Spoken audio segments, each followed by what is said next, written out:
tells me, freedom. What is true freedom to you?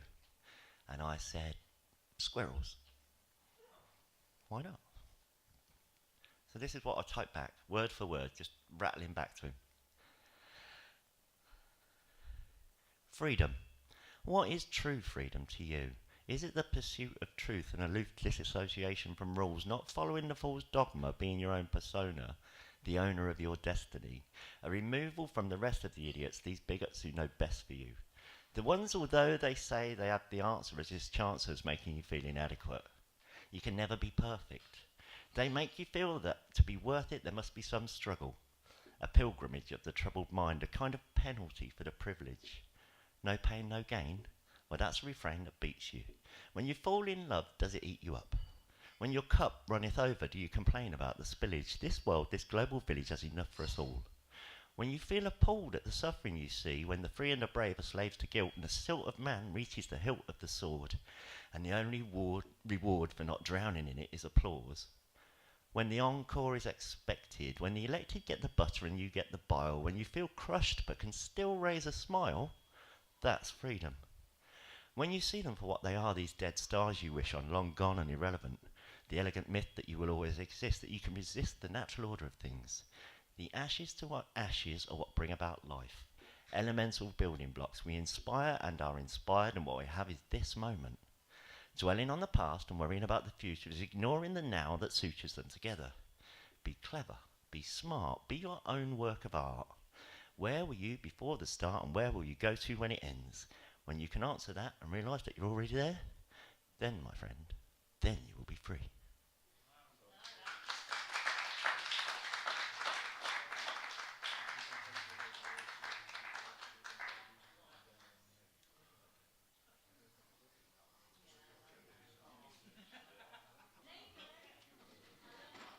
Good.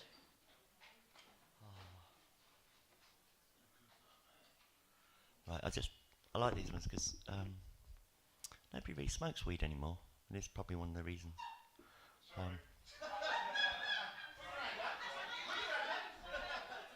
I was trying to be nice, so they don't check your pockets on the way out.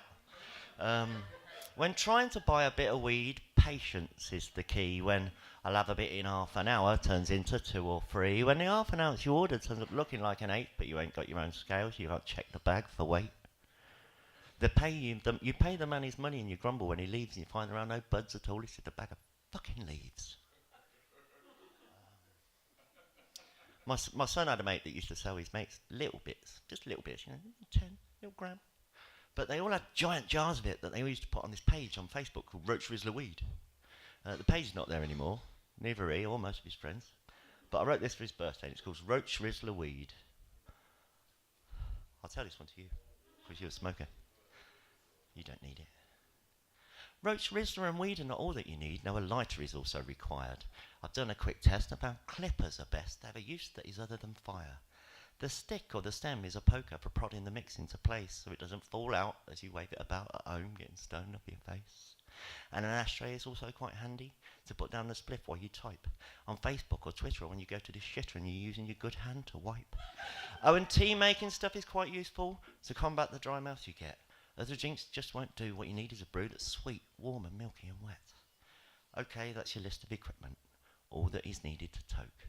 But don't cough up your lungs because you'll spoil all the fun. Breathe deeply and try not to choke.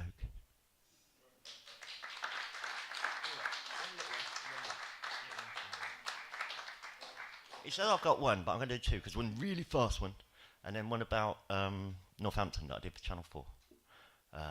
And this is a John Kip Clark flow, evidently chicken down. Everyone likes that.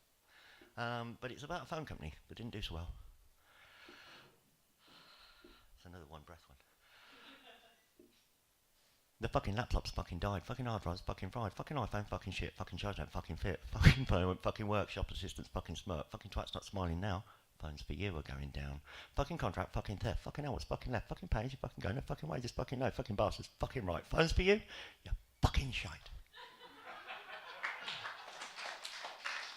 And I've got just this last one that I did. There's some really talented young people around here, and there's these young fellas calling themselves The Rest. And they were asked to do a piece for a midnight Channel 4 youth culture film. And they've been looking for me a little while. And you know that show you did with us? You couldn't write us a piece for telly, could you? I'm like, well, yeah, probably. What's it about? And he said, it's got to be about why towns are better than cities for creative thinking.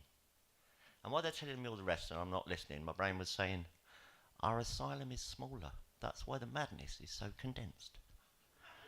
And I was like, yeah, sure, when do you need it? And well, we could do with recording it tomorrow because we've got to get to him by Thursday.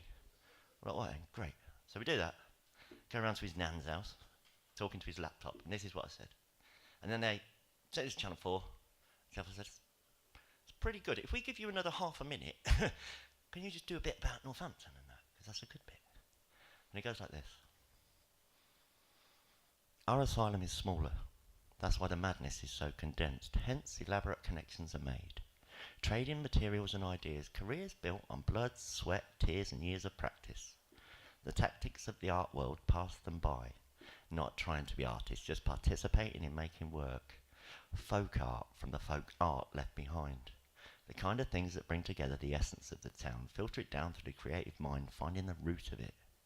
The creative state is wasted on them that have it all. The small town drowning in poverty probably has more feeling, more passion to punch through a perceived ceiling for achievement. When expectation is so low, it's hard not to show up when the spotlight springs to life.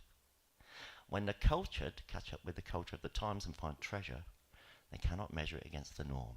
Whatever form that art takes, it will break the rules. Music, painting, dancing, writing. Not fighting for recognition, just pressing the ignition and starting a pyre on which to burn the books and look at what took place in the here and now. A shower of ideas, localised flooding, the budding of new movements.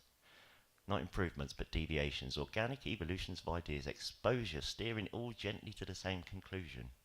A fusion of intellect and mutual respect, a collective progression in style. We'd like to make a living, yeah, but it's less important than the doing. What we are pursuing is an escape, to make, to do, to be, to see beyond the crooked rooftop of our horizon. It's not surprising that the cream keeps rising in the town. The people of Northampton I shall now describe. It's people living out their lives when as warm spring sun brings out the thighs on the beautiful women and sporty guys. When the cleavage heaves from cotton vests, when biceps, abs and pecs are flexed. The Africans, the Portuguese, the Baltic folk and the Chinese. The world is here in streets and parks, and skin tones range from light to dark. Though the roads are fucked and the streets are grey, you won't be killed for being gay. You won't be stoned for not wearing a veil. You won't be in prison for drinking ale. You won't be arrested for speaking your mind. And most of the folks are good and kind. It's cool, I know, to run it down, but have a fucking look around. There's beauty here amongst the bricks, amidst the grime beneath the shit. There's love and there's community. I like it here, but that's just me. Thank you.